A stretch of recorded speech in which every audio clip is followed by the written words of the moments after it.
Your hair is totally down. I notice you're not tying it back like you used to. Is Yeah, that it like depends on the a day. It's yeah? a mood thing. Uh-huh. Yeah.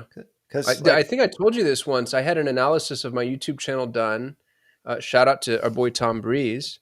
yeah. And Tom Breeze is building this really cool software that identifies inflection points on your videos. And those inflection points are when either people drop off or more people start watching, paying attention, engaging, etc. Right. And there's two inflection points on Solutions 8 videos. Inflection point number one is when we start to go screen share, which makes sense because it's a Google Ads channel. And so people want to know when you're going to start actually showing them how to run Google Ads. Right. And inflection point number two is when my hair was down. We had more views on our videos and engaged and retained longer when my hair was down versus when my hair was up. And Who I'm figured not here to argue with the people, Ralph. who So, figured that out though? uh, Like I did don't think Tom figured Tom's it out. I think Tom gave me the data, and then I was coming through it, and I noticed like either all the spikes that I saw in the graph were screen sharing or hair down. huh. That's You know wild. who else I talked to about this though? You know Brandon Turner, Yeah, yeah. Beardy Brandon. Yeah. So Brandon talks. He's probably, I think, maybe my favorite influencer. Um, I think he just does such a phenomenal job with his content. But he talked to me about his beard. He's like, dude, the beard, like I almost couldn't do it without the beard because he's so recognizable and it's so just unusual. You know what I mean? So I think if you're listening to this and you're creating social content, you'll notice a lot of people do this. Seth Godin does it. You know, Yeah. it's always shaved head glasses. Rand Fishkin did it. He looked like a pirate. Ezra Firestone did it. Yeah. Ryan Dice, maybe to a smaller extent, but always in that suit. Mm-hmm. You know, but with the no tie, unbuttoned top button. So I Mm-hmm. think some of the more recognizable influencers made themselves. Oh, Rudy Maurer, dude. Look at Rudy, always in bright red. Mm-hmm. Like you'll never catch that dude in anything but bright red. Yep. So it's kind of just a form of peacocking, but it really helps for brand identification.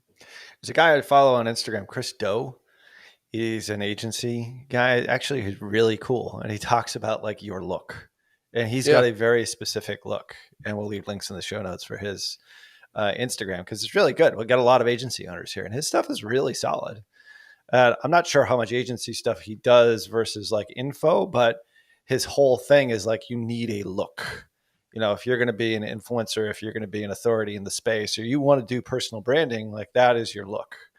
So, you know, whatever that thing is, like go and do it. And I've noticed like some of like everyone at Tier 11, for example, like has their own social channels because we encourage that.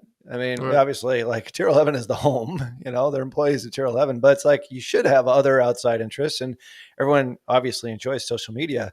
And I've noticed that they all sort of have their own individual look, and I'm like, that's cool. Like they're developing their own kind of brand. I get it, sort of under the, you know, some of the influence that we might have here at Perpetual Traffic or Tier 11, but it's like it's good. Like they get it. Like our VP of marketing is like, we give him a hard time all the time because he looks like Tom Selleck. You know, he's got like the mustache and that, like he's been on this show, but that's his look.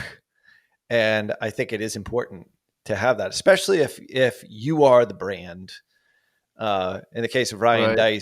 Dice was always blue jacket, but then he sort of stepped away. A great example of how to take a personality business and actually sort of step away from it a bit, which is But what dude, I think he had a hard time doing that though. I I don't think think he I did. don't think you could rip the band-aid off. I think it was there was a wrestle there because people really wanted Ryan. Yeah. Yeah. And by So the that's the way, double-edged sword to building the personality business is you are that business. yeah, you are. Is that, and we talked to Greg about this when Greg was on. It's like, how do you create a sellable business? Well, you create a sellable business where you are not the center of the universe, right? You're Right. creating, we didn't get as much into it. We have to have him back for a second time, but you have to His book create just went live systems. today, by the way. That's right. Well, make sure we go out and get it. And let's give him a plug just because we love Yeah. Greg. Greg Smith, my business mentor, 20 years, has helped both me and Ralph in various degrees. Uh, Amazing M&A guy. Published a book called No Locked Doors. Uh, Buy it wherever books are sold. Go head over to Amazon, snap it up, leave him a review. Good dude. We will leave links in the show notes for that as per usual, but definitely check it out. This guy, I mean, if you will also leave a link, back to the show that we did with him as well, because I think you'll get a lot from it. I think it's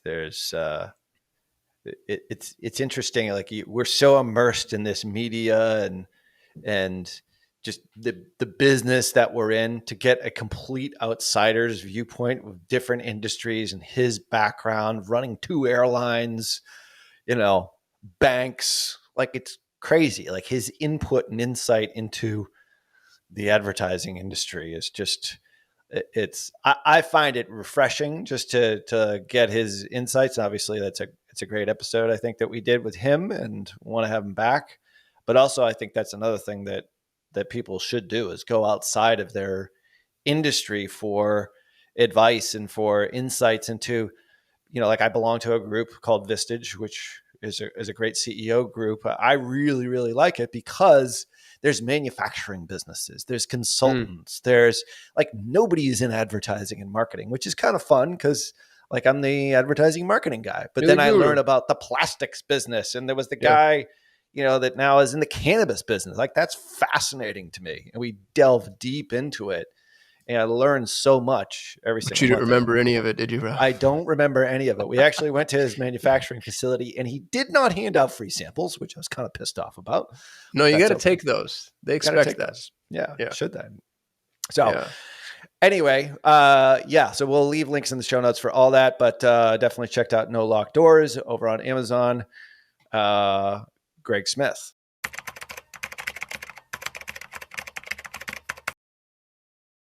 All right, now we're talking about building a brand. This one is going to be a little bit, not necessarily building a brand just in Google, but just kind of building a brand in general, and then also having to do with Google. How do you transition that into Google campaigns? What type of campaigns you should be running, audiences you should be targeting, types of audiences